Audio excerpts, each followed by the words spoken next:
Les Jeux Olympiques de Paris 2024 sont au cœur d'une énigme intrigante liée à une mystérieuse disparition. Au cours de la nuit marquant la fin des Jeux Olympiques de Paris 2024, une tragédie a frappé, avec le meurtre d'une jeune femme de 21 ans, apparemment commis par un autre bénévole, qui était également un ami de la victime. Cette sombre affaire pourrait-elle ternir l'image des JO parisiens ? L'angoisse est palpable en ce moment concernant la situation de Mohamed El Ayat, un conducteur de taxi originaire de l'Oise. Pendant les Jeux Olympiques, il a eu l'opportunité de devenir l'un des chauffeurs attitrés du Comité international olympique, CIO.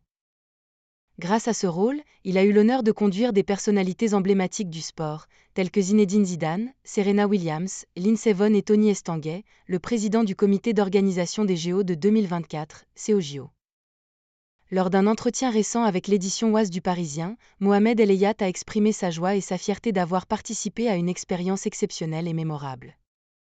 Il a ajouté « J'ai également vécu les JO à ma façon, tout en rendant hommage aux personnalités célèbres qui ont voyagé dans son véhicule. En dépit de leur renommée, elles ont toutes fait preuve d'humilité et de disponibilité. » Évanoui depuis le 23 août.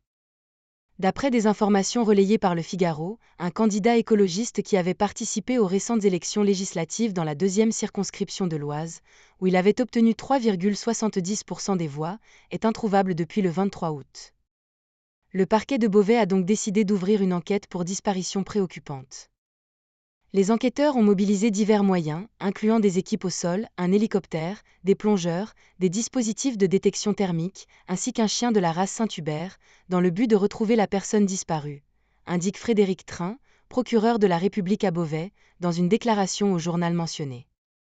Actuellement, l'hypothèse d'un départ volontaire est privilégiée, surtout après que le téléphone et les documents d'identité de Mohamed El Ayat ont été découverts à son domicile. Selon Le Figaro, cet homme âgé de 58 ans aurait laissé un message dans lequel il fait part de son malaise.